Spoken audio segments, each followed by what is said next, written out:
स्वागत है दोस्तों। आज हम अपनी दीव टूरिस्ट सीरीज की शुरुआत कर रहे हैं और सबसे पहला स्टॉप दीव फोर्ट। अब हम पहुंच चुके हैं दीव फोर्ट। रात के समय सोल्जर्स को अक्सर समुद्र से अजीब गूंज सुनाई देती थी। दोस्तों, ये जगह सच में थोड़ी डेंजरस है और मैं मजाक नहीं कर रहा। दोनों तरफ गहरी खाई, बीच में बस एक पतली सी पाथ। और दोस्तों, अब हम पहुंच गए हैं सेंट पॉल्स चर्च में। दोस्तों, अब हम जा रहे हैं दीव INS खुखरी मेमोरियल की तरफ। दीव में ये मेमोरियल उन सभी वीर जवानों की याद में बनाया गया। दोस्तों, अब हम पहुंच चुके हैं INS खुखरी म्यूजियम। हम नहीं, ये एक जीता जगता इतिहास है, एक युद्धपोत का दूसरा जीवन। दोस्तों, अभी हम पहुंच चुके हैं गंगेश्वर महादेव टेम्पल।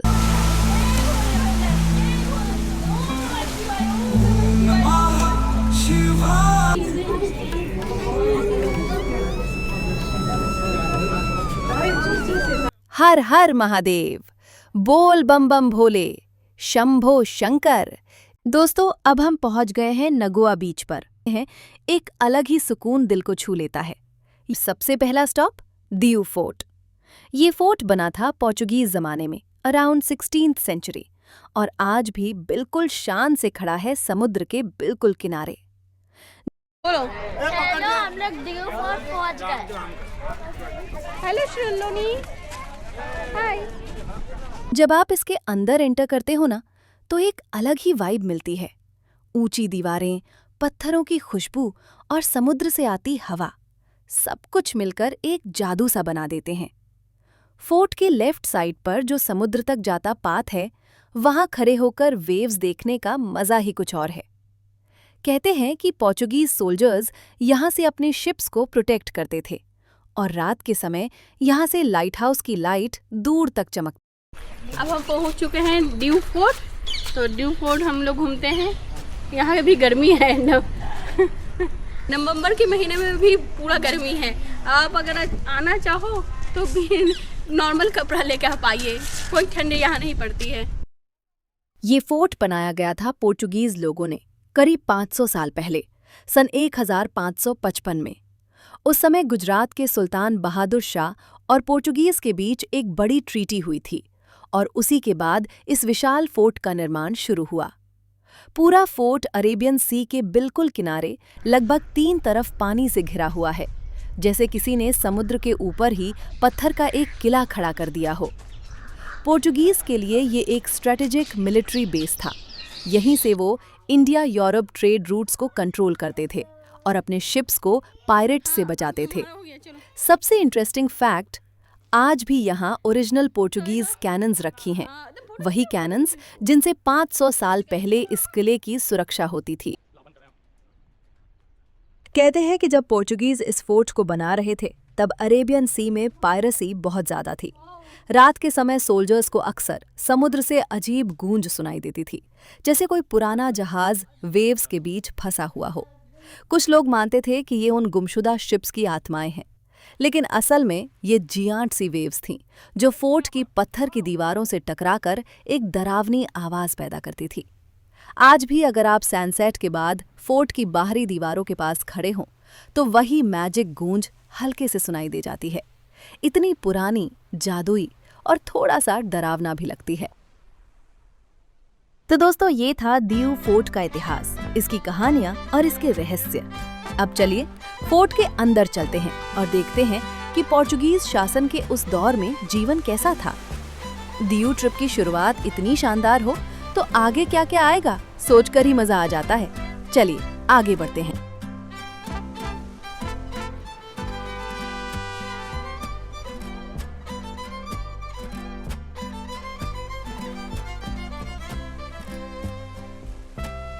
और हाँ, सबसे iconic part, the giant cannons. ये कैनन्स ओरिजिनल हैं और अभी भी यहीं डिस्प्ले पर रखी हुई हैं।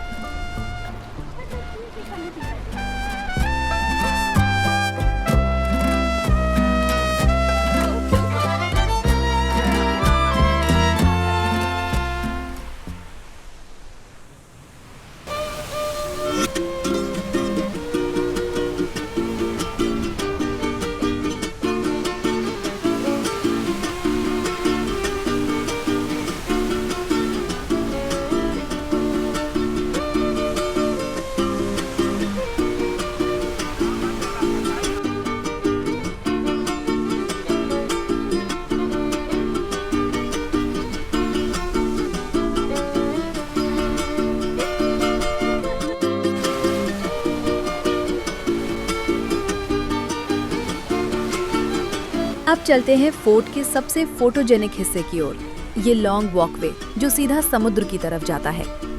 यहाँ खड़े होकर वेव्स की आवाज, हवा की ठंडक और सी का वो एंडलेस ब्लू दिल को बस एक अजीब सी शांति देता है। पोर्चुगीज सोल्जर्स कहते थे कि रात के टाइम जब वेव्स इस वॉल से टकराती थी तो ऐसा लगता था जैसे कोई जहाज अंधेरे में रास्ता ढूंढ रहा हो।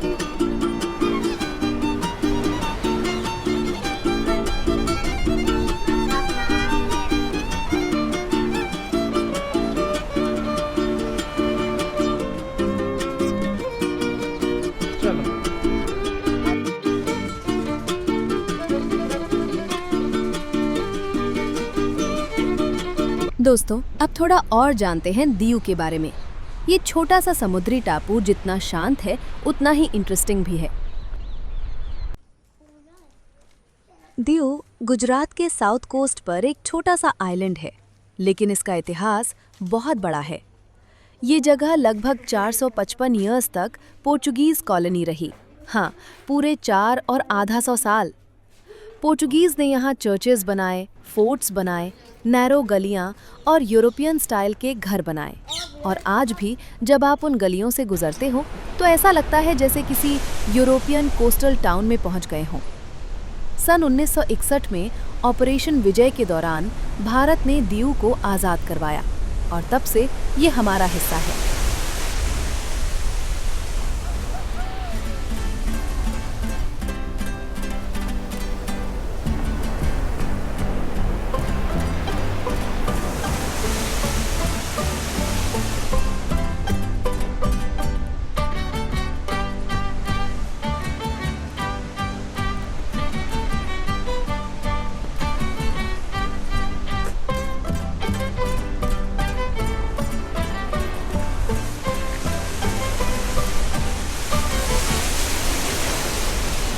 दीऊ का मौसम पूरे साल प्रेजेंट रहता है। यहाँ की हवा में एक अजीब सी सॉफ्टनेस है। बहुत ज़्यादा भीड़ नहीं, शोर नहीं, बस समंदर की आवाज़ और शांति। दागवा, घोगला, चक्रतीर्थ, जलंधर, हर बीच का अपना मूड है। कहीं काम पानी, कहीं लंबा वाइट सैंड, कहीं सनसेट इतना खूबसूरत कि आंखें ठहर जाएं। दीऊ का सबसे बड़ा चार्म है उसका पोर्चुगीज वाइब। कलरफुल घर, टाइल्ड रूफ्स, आर्च्ड विंडोज और वो पुरानी स्टोन पेवमेंट्स, हर जगह कॉलोनियल फील मिलती है। इंस्टाग्राम लवर्स, आप यहाँ Europe in India type caption आराम से डाल सकते हो। दीऊ सिर्फ बीचेस और नाइट लाइफ की जगह नहीं, इसके अंदर एक स्पिरिचुअल वर्ल्ड भी छुपा है।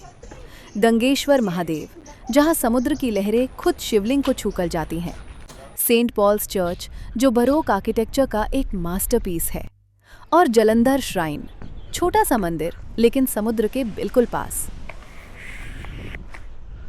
और दोस्तों, अब हम पहुंच गए हैं दीऊ फोर्ट के लाइट हाउस पर। यार सच बताऊं, ये व्यू बस कमाल है। ऊपर खड़े होकर चारों तरफ सिर्फ नीला समंदर, दूर दूर तक पानी ही पानी, और हवा इतनी शांत कि लगता है पूरा आइलैंड सो रहा हो। लेफ्ट साइड पर फोर्ट की मोटी दीवारें, राइट साइड पर एंडलेस अरेबियन सी, और बीच में हम एक परफेक्ट व्यू पॉइंट पे। सन की लाइट पानी पर पड़कर जो चमक रही है ना, वो लिटरली ऐसा लग रहा है जैसे किसी ने पानी में सिल्वर पाउडर गिरा दिया हो। इस हाइट से नीचे वेव्स को दीवारों से टकराते देखना एक हिप्नोटिक एक्सपीरियंस है। कहते हैं कि पुराने ज़माने में यहीं से पोर्चुगीज शिप्स को सिग्नल दिया जाता था। लाइट ब्लिंक होते ही समुद्र में खड़े सेलर्स समझ जाते थे किलोमीटरों दूर कोई जहाज आ रहा है या खतरा है। और सोचिए, 500 साल से यही हवा, यही व्यू, यही समुद्र इस लाइट हाउस के आसपास घूम रहा है। अगर आप दीऊ आएं और लाइट हाउस पर ना रुकें तो ट्रिप लिटरली अधूरी रह जाएगी।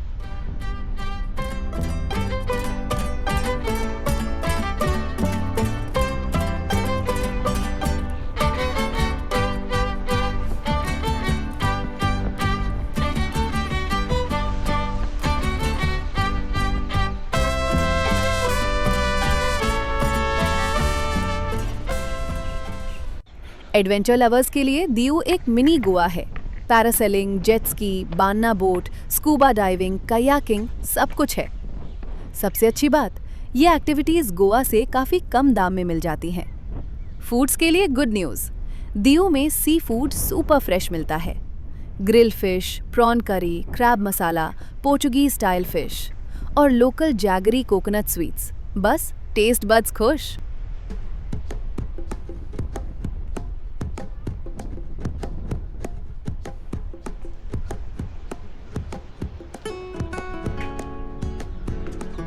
दोस्तों, ये जगह सच में थोड़ी डेंजरस है और मैं मजाक नहीं कर रहा। दोनों तरफ गहरी खाई, बीच में बस एक पतली सी पाथ और नीचे उतरने के लिए ये छोटी सी सीढ़ी। यार सच में एडवेंचरस है। देखो ज़रा, एक रॉन्ग स्टेप और सीधा नीचे वैली। लेकिन इसी थ्रिल में तो मज़ा है ना। हवा यहाँ और भी तेज़ लग रही है और नीचे समंदर की आवाज़ बिल्कुल क्लियरली सुनाई दे रही है। इमेजिन कीजिए, पोर्चुगीज सोल्जर्स इसी रास्ते से ऊपर नीचे आते थे, बिना रेलिंग, बिना किसी सपोर्ट। ये सोचना ही अपने आप में अनबिलीवेबल है। सीढ़ियाँ छोटी हैं लेकिन ग्रिप अच्छी है। बस धीरे धीरे उतरो और व्यू पर ध्यान रखो, क्योंकि ये व्यू लिटरली ब्रेथ टेकिंग है। अगर आप दीव फोर्ट आ रहे हो तो इस एडवेंचरस पाथ को बिल्कुल मत मिस करना। थोड़ा डर, थोड़ा थ्रिल और ढेर सारा आनंद। This is the real Diu experience. Diu fort में घुसे ही हवा ने बोला, भाई संभल के चलना, ये फोर्ट थोड़ा भोला। दीवारें बोली, हम 500 साल पुराने, पर फोटो खिंचवाने के लिए आज भी हैं दीवाने। कैनन्स बोले, हमसे मत डरियो, आखिरी बार फायर तब हुआ था जब पोर्चुगीज लोग चलती ट्रेन से उतर रहे थे, वो भी गलती से गिरियो। लाइट हाउस ने हंसकर कहा, मैं तो रात में चमकूं, दिन में टूरिस्ट लोग मुझे ड्रोन समझ के भटकूं। पाथवे इतना पतला लगा जैसे जिम ट्रेनर ने ही बनाया हो। आगे जाओ, बैलेंस बनाओ, नहीं तो सीधा समंदर में जाओ। प्रिजन सेल्स ने बोला, यहाँ गोस्ट्स नहीं, सिर्फ हवा रहती है। और हवा ने पीछे से फूंक मारी, हाँ मैं यहीं की परमानेंट गेस्ट हूँ भाई साहब। एंड में फोर्ट ने हंसते हुए कहा, फोटोज ले लो, वीडियोस बना लो, बस प्लीज दीवार पर चढ़ना मत। हम ओल्ड हैं, पर हार्ट अभी भी गोल्ड है। और दोस्तों, अब हम पहुंच गए हैं सेंट पॉल्स चर्च में। ये सच में इतना खूबसूरत है कि पहली नजर में यूरोपियन लगता है। सन 1601 में बना ये चर्च बैरोक आर्किटेक्चर का एक मास्टरपीस है। ऊपर की कार्विंग्स, अंदर की शांत रोशनी और वुडन ऑल्टर की डिटेलिंग बस दिल खुश कर देती है। यहाँ एक अलग ही शांति है। ऐसा लगता है जैसे टाइम धीरे चल रहा हो। दीव आए और सेंट पॉल्स ना देखे तो ट्रिप अधूरी रह जाती है।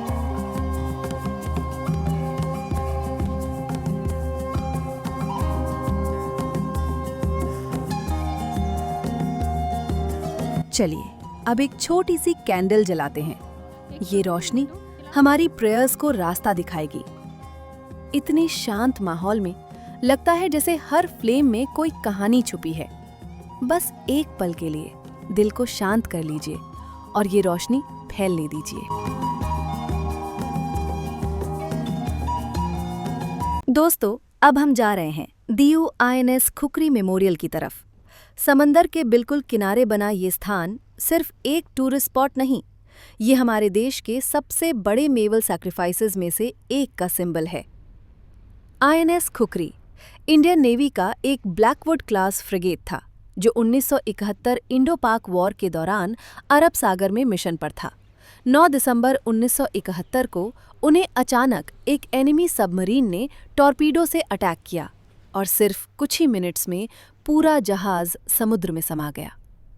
इस दुर्घटना में 178 नेवल जवान शहीद हो गए, जिनमें से एक थे इंडियन नेवी के बहुत ही respected officer captain Mahendra Nath मुल्ला। उन्होंने आखिरी पल तक अपनी क्रू को बचाने की कोशिश की, लेकिन खुद जहाज के साथ ही डूबने का फैसला किया, क्योंकि उनका बिलीफ था एक कप्तान कभी भी अपना जहाज नहीं छोड़ता। ये लाइन आज भी नौसेना की हिस्ट्री में एक लेजेंड की तरह याद की जाती है। तो चलिए दोस्तों, अब हम पहुंच रहे हैं इस वीरता के सिंबल INS खुकरी मेमोरियल पर। यहाँ आकार एक चुप्पी भी एक रिस्पेक्ट बन जाती है। दीव में ये मेमोरियल उन सभी वीर जवानों की याद में बनाया गया जिनके शरीर कभी वापस नहीं मिले, जो उसी समंदर के नीचे अपने जहाज के साथ सो रहे हैं। मेमोरियल का डिज़ाइन भी बहुत सिंबॉलिक है। यहाँ एक शिप की लाइफ साइज स्ट्रक्चर बानी है जो बिल्कुल समंदर की तरफ इस तरह झुकी है जैसे आज भी अपने क्रू को आखिरी सल्यूट दे रही हो। यहाँ खड़े होकर हवा का झोंका और नीचे टकराती लहरों की आवाज़ आपको इंस्टेंटली 1971 की उस रात में ले जाती है। ये जगह आपको याद दिलाती है कि फ्रीडम और पीस हमेशा किसी की कुर्बानी से ही मिलती है। मेमोरियल के अंदर एक छोटा सा गैलरी एरिया भी है जहां आपको INS खुकरी की असली फोटोग्राफ्स, अटैक डिटेल्स और रेस्क्यू ऑपरेशंस की पूरी कहानी मिलती है। एक एक डिटेल पढ़कर रोंगटे खड़े हो जाते हैं। समंदर की लहरों में दबी वीरों की अमर कहानी है। जो लौटे नहीं घर कभी, उनकी सांसों में ही देश की निशानी है। जो डूब गए फर्ज निभाकर, वही असली अभिमान है। जिंदगी देकर मातृभूमि को लिख गए वे, हम ही भारत की जान हैं। भारत माता की जय, भारत माता की जय। दोस्तों, अब हम पहुंच चुके हैं INS खुकरी म्यूजियम। ये कोई साधारण म्यूजियम नहीं, ये एक रीबर्थ है, एक पुनर्जन्म उस जहाज का जो कभी समंदर की गोद में सो गया था।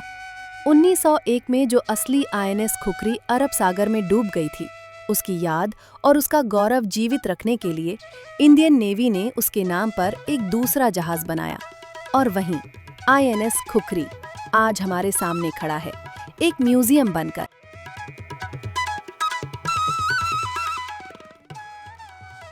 ये शिप काफी खास है। नाम INS khukri, P49, type khukri class corvette. ये एक छोटा, तेज और बेहद एजाइल वॉरशिप था। इसने 1989 से 2021 तक भारत की नौसेना की सेवा की। और सबसे इंटरेस्टिंग बात, ये इंडिया का पहला इंडिजिनस मिसाइल कॉर्वेट था जिसे मुंबई के मज़गांव डॉक ने बनाया था। ये दुनिया के चक्कर लगाने जितना, मतलब लगभग 30 बार वर्ल्ड टूर के बराबर ट्रैवल कर चुका है। जब आप इस म्यूजियम के अंदर चले तो आपने वो सब देखा जो आमतौर पर सिर्फ नेवल जवान देखते हैं। सबसे पहले वो मैसिव गन टरेट जिससे दुश्मन पर आग बरसाई जाती थी, और फिर वो P-15 termite anti ship missile launcher जो एक वक्त पर दुश्मन के वॉरशिप्स को सेकंड्स में उड़ा सकता था। ब्रिज भी देखी आपने, वो जगह जहां कैप्टन बैठकर पूरी शिप को कंट्रोल करता था। रेडार स्क्रीन्स, नेविगेशन चार्ट्स और वो आइकॉनिक कैप्टन्स चेयर, सब कुछ बिल्कुल वैसा ही प्रिजर्व किया गया है। और एक चीज जो हर विजिटर को अमेज करती है, नैरो पैसेजवेज जहां से एक टाइम पर सिर्फ एक आदमी गुजर सकता है, और वो छोटे छोटे बंक्स जहां सेलर्स एक दूसरे के इतना पास रहते थे कि अगर एक पलटे तो दूसरा भी साथ में पलट जाता है। फिर आप पहुंचे होंगे शिप के सबसे जटिल हिस्से, इंजन रूम के पास। यहाँ की पाइपिंग, मशीनरी और रोरिंग इंजन्स जो शिप को 25 नॉट से ज़्यादा की गति पर समंदर को चीरने की ताकत देते थे। जिस एनर्जी के साथ ये शिप चलता था वो आज भी मेटल के चुप पड़े पार्ट्स में महसूस हो जाती है। Why this museum exists? अब सवाल ये शिप दीव में ही क्यों लाया गया? ये जवाब बहुत इमोशनल है। 1941 में जो असली INS खुकरी दीव के कोस्ट के पास डूब गई थी, उसके 70,000 साथ में वीर जवान आज भी समंदर की गहराइयों में सो रहे हैं।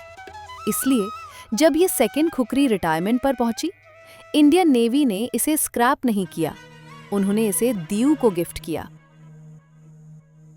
ताकि एक जहाज जो समंदर में वीरता के साथ खो गया और एक जहाज जो 32 साल तक भारत की सुरक्षा करता रहा, दोनों की कहानी एक ही स्थान पर हमेशा के लिए जीवित रहे।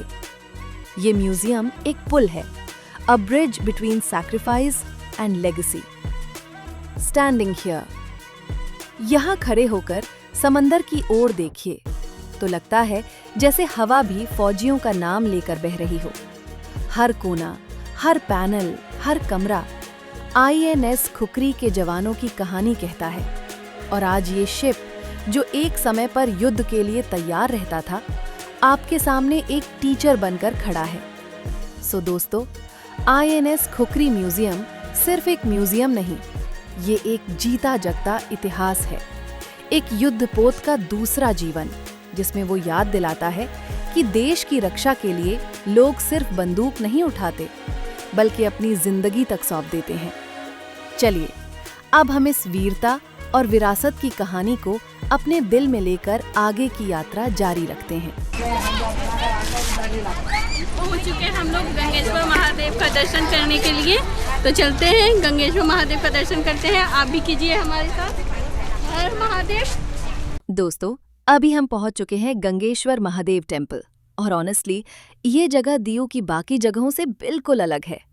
इस मंदिर की सबसे बड़ी खासियत है यहाँ मौजूद 5 प्राकृतिक शिवलिंग, जिन्हें लहरें दिन भर स्पर्श करती रहती हैं। हाँ, आपने सही सुना, सी वेव्स एक्चुअली टच द शिवलिंगम्स। जब आप नीचे जाते हैं तो पत्थरों के बीच से एक छोटा पाथ बनता है और उसी के बीचों बीच समुद्र पानी भेजता रहता है। कभी हल्की वेव आती है, कभी अचानक बड़ी वेव, और हर बार शिवलिंग उसी लहर के साथ चमकने लगते हैं। माना जाता है कि ये 5 शिवलिंग पांडवों ने स्थापित किए थे। कहानी है कि अपने वनवास के समय 5 पांडव यहाँ रुके थे और समुद्र किनारे बैठकर महादेव की उपासना की थी। तभी उन्होंने यहाँ 5 शिवलिंग स्थापित किए: युधिष्ठिर, भीम, अर्जुन, नकुल और सहदेव। हर एक शिवलिंग उनके डिवोशन का प्रतीक है। हाई टाइड में तो ये दृश्य और भी अद्भुत हो जाता है। लहरें सीधे शिवलिंगों पर आकर टकराती हैं और पानी वापस जाते समय छोटे छोटे झरनों की तरह बहता है।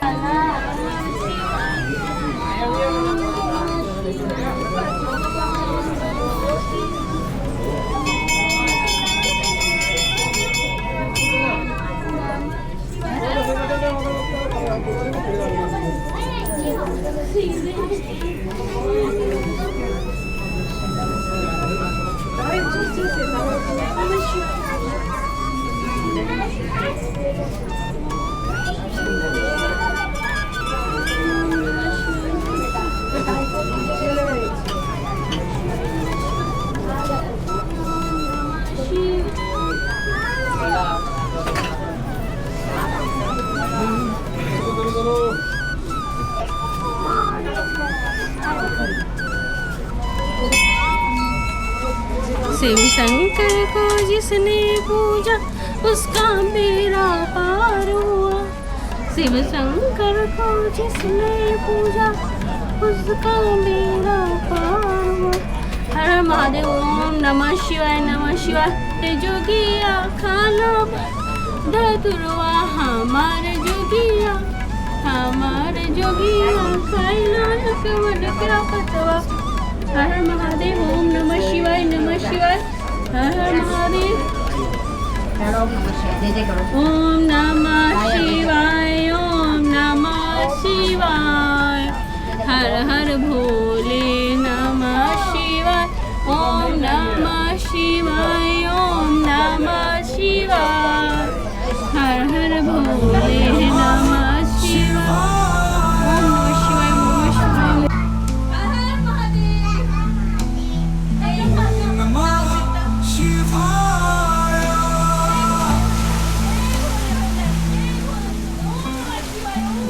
नमः शिवाय,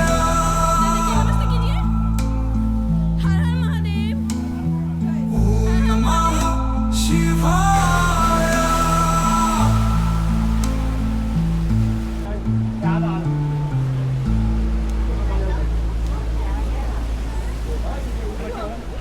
दोस्तों, अब हम अपने घर से लाए हुए लक्ष्मी जी और गणेश जी का शांत और पवित्र विसर्जन कर रहे हैं। समुंदर की लहरें यहाँ एक अलग ही सुकून देती हैं, मानो हवा भी महादेव का नाम लेकर बह रही हो। इस डिवाइन माहौल में इन दोनों विघ्नहर्ता और समृद्धि की देवियों को सम्मान के साथ विदा करना दिल को एक गहरी शांति देता है। इस पल में बस इतना महसूस होता है कि हमारी श्रद्धा और हमारे आशीर्वाद धीरे धीरे प्रकृति को लौटा दिए जा रहे हैं। गणेश जी से बुद्धि, लक्ष्मी जी से कृपा और महादेव से शक्ति की कामना करते हुए चलिए इस पवित्र क्षण को दिल से महसूस करते हैं। त्रिलोक के स्वामी, आपकी जटाओं से बहती हर बूंद मानो ब्रह्मांड का पवित्र आह्वान हो। आपके एक एक डमरू की धुन हृदय की धड़कन को शक्ति और साहस से भर देती है। जब भी जीवन अंधेरा करता है, आपकी नज़र पड़ते ही अज्ञान का हर पर्दा रोशनी बनकर फट जाता है।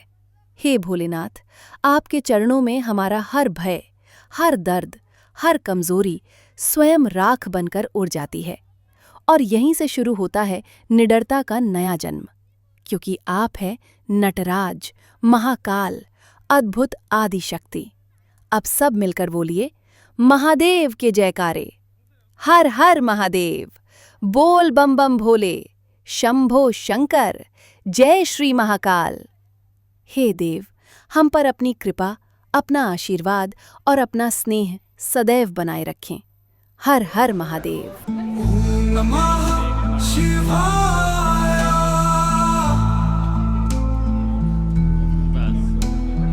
ओम नमः शिवाय।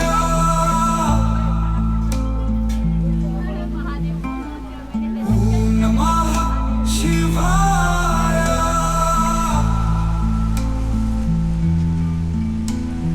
ओम नमः शिवाय।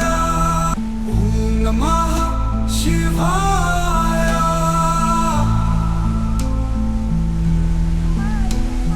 ओम नमः शिवाय।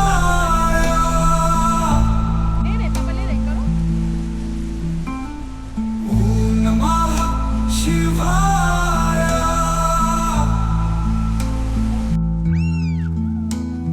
ओम नमः शिवाय।